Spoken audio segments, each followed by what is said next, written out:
దారిలోకి తెచ్చుకునేందుకు అమెరికా అధ్యక్షుడు Donald Trump తన వ్యూహాలకి పదును పెట్టారు. అటు ఇజ్రాయెల్ ప్రధాని నెతన్యాహుతో వైట్ హౌస్ లో భేటీ అయిన ట్రంప్ ఇరాన్ విషయంలో తన దూకుడిని మరో స్థాయికి తీసుకువెళ్లారు. ఒప్పందం చేసుకుంటారా లేక తీవ్ర పరిణామాలను ఎదుర్కొంటారా అంటూ ఇరాన్ పాలకులకు ట్రంప్ బహిరంగంగానే అల్టిమేటం జారీ చేశారు. అంతేకాదు, గత ఏడాది ఇరాన్ అణు కేంద్రాలపై జరిపిన ఆపరేషన్ మిడ్ నైట్ హ్యామర్ ని గుర్తు చేస్తూ ట్రంప్ చేసిన పోస్ట్ ఇప్పుడు చర్చనీయాంశంగా మారింది.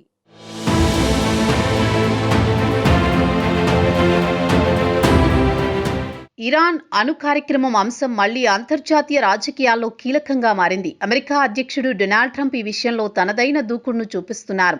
ఇరాన్ను చర్చల బల్ల మీదకు తీసుకురావడానికి అవసరమైన ప్రతి ఒత్తిడి మార్గాన్ని ఉపయోగించేందుకు సిద్ధంగా ఉన్నారనే సంకేతాలను ఆయన తాజాగా ఇచ్చారు. వైట్ హౌస్లో ఇజ్రాయెల్ ప్రధానమంత్రి నెతన్యాహుతో భేటీ అనంతరం మీడియాతో మాట్లాడిన ట్రంప్, మనం ఒప్పందం కుదుర్చుకోవాలి, లేదంటే ఇరాన్ తీవ్రమైన పరిణామాలను ఎదుర్కోవాల్సి ఉంటుంది అంటూ స్పష్టం చేశారు. తాను యుద్ధాన్ని కోరుకోవడం లేదని, కానీ అమెరికా ప్రయోజనాలు, మిత్రదేశాల భద్రత విషయంలో రాజీ పడబోమని చెప్పడంతో ఆయన ద్వంద్వ వైఖరి బయటపడింది. ఒకవైపు చర్చలకు ఆహ్వానం పలుకుతూనే మరోవైపు కఠిన హెచ్చరికలు జారీ చేస్తున్నారు. ఇరాన్ అణు కార్యక్రమాన్ని పూర్తిగా నియంత్రించే కఠిన తనిఖీలకు లోబడే ఒప్పందం కావాలని ట్రంప్ డిమాండ్ చేస్తున్నారు. మరోవైపు ఒప్పందం విఫలమైతే సైనిక, ఆర్థిక, దౌత్యపరమైన చర్యలు తప్పవన్న హెచ్చరికను ఆయన జారీ చేస్తున్నారు. గతంలో ఇరాన్తో కుదిరిన ఒప్పందం సరిపోలేదని, అది ఇరాన్కు మరింత స్వేచ్ఛ ఇచ్చిందని ట్రంప్ భావిస్తున్నట్లు తెలుస్తోంది. ఈసారి బెటర్ డీల్ అనే పదజాలం మళ్లీ వినిపిస్తోంది. ఇరాన్ తన గత వైఖరి నుంచి పాఠం నేర్చుకుని ముందుకు వస్తుందని ఆశిస్తున్నామని ఆయన పేర్కొన్నారు.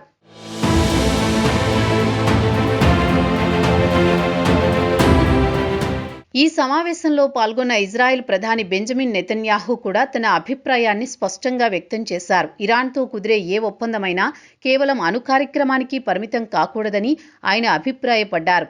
ఇరాన్ బాలిస్టిక్ క్షిపణి కార్యక్రమం, ప్రాంతీయ ప్రాక్సీ మిలిషియా మద్దతు, గాజా మరియు మధ్యప్రాచ్య భద్రతా పరిస్థితులు వంటివన్నీ ఒప్పందంలో చేర్చాల్సిన అంశాలే అని చెప్పారు. ఇరాన్తో ఒప్పందంపై నాకు సందేహాలు ఉన్నాయనే విషయాన్ని దాచను అని ఆయన స్పష్టం చేయడం ద్వారా ఇజ్రాయెల్ ఆందోళనలను ప్రపంచానికి తెలియజేశారు. ట్రంప్ కూడా ఇజ్రాయెల్ భద్రతను అత్యంత ప్రాధాన్యంగా తీసుకుంటున్నారని ఆయన అభిప్రాయపడ్డారు. మధ్యప్రాచ్య ప్రాంతీయ రాజకీయాల్లో ఇరాన్ పాత్ర చాలా సంక్లిష్టంగా ఉంది. లెబనాన్లో హిజ్బుల్లా, గాజాలో హమాస్, యెమెన్లో హౌతీ తిరుగుబాటుదారులు వంటి గ్రూపులతో ఇరాన్ సంబంధాలపై పాశ్చాత్య దేశాలు ఎప్పటినుంచో ఆందోళన వ్యక్తం చేస్తున్నాయి. ఈ నేపథ్యంలో కేవలం అణు కార్యక్రమాన్ని మాత్రమే పరిమితం చేస్తే ఒప్పందం సరిపోదని ఇజ్రాయెల్ భావిస్తోంది.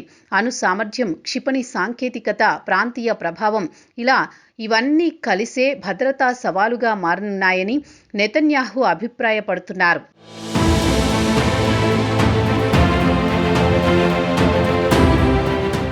ఇదిలా ఉండగా ట్రంప్ సోషల్ మీడియాలో చేసిన పోస్టు మరోసారి ప్రపంచ దృష్టిని ఆకర్షించింది. ఇరాన్తో ఇప్పటి వరకు తుది నిర్ణయం ఏదీ తీసుకోలేదని ఆయన స్పష్టం చేశారు. అయితే చర్చలు కొనసాగించాలనే ఉద్దేశం ఉన్నప్పటికీ అవసరమైతే కఠిన చర్యలు తీసుకునే సామర్థ్యం అమెరికాకు ఉందని గుర్తు చేశారు.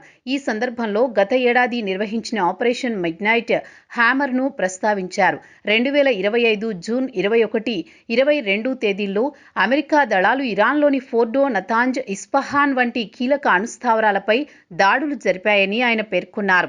ఆ దాడుల వల్ల ఇరాన్కు భారీ నష్టం వాటిల్లిందని, అదే ఒత్తిడి ఇప్పుడు చర్చలకు దారితీస్తుందని ట్రంప్ ఆశిస్తున్నారు. ఈ వ్యాఖ్యలు అంతర్జాతీయ సమాజంలో విభిన్న ప్రతిస్పందనలకు దారితీశాయి. యూరోపియన్ దేశాలు సాధారణంగా చర్చల ద్వారానే సమస్య పరిష్కారం కావాలని కోరుకుంటున్నాయి. చైనా, రష్యా వంటి దేశాలు కూడా ఇరాన్తో సంభాషణ కొనసాగాలని భావిస్తున్నాయి. అయితే ఇరాన్ వైఖరి ఎలా ఉంటుందన్నది కీలకంగా మారింది. అమెరికా ఆంక్షలు, సైనిక ఒత్తిడి, దౌత్య ఒంటరితనం ఇవి ఇరాన్ ఆర్థిక వ్యవస్థపై ప్రభావం చూపుతున్నాయి. అయినప్పటికీ ఇరాన్ నాయకత్వం తమ అణు కార్యక్రమం శాంతియుత ప్రయోజనాల కోసమేనని పునరుద్ఘాటిస్తోంది.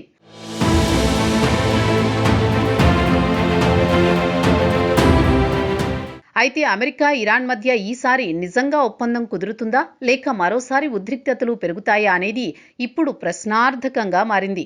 ఒకవేళ చర్చలు విఫలమైతే మధ్యప్రాచ్యంలో పరిస్థితి మరింత సంక్లిష్టమయ్యే అవకాశం ఉంది.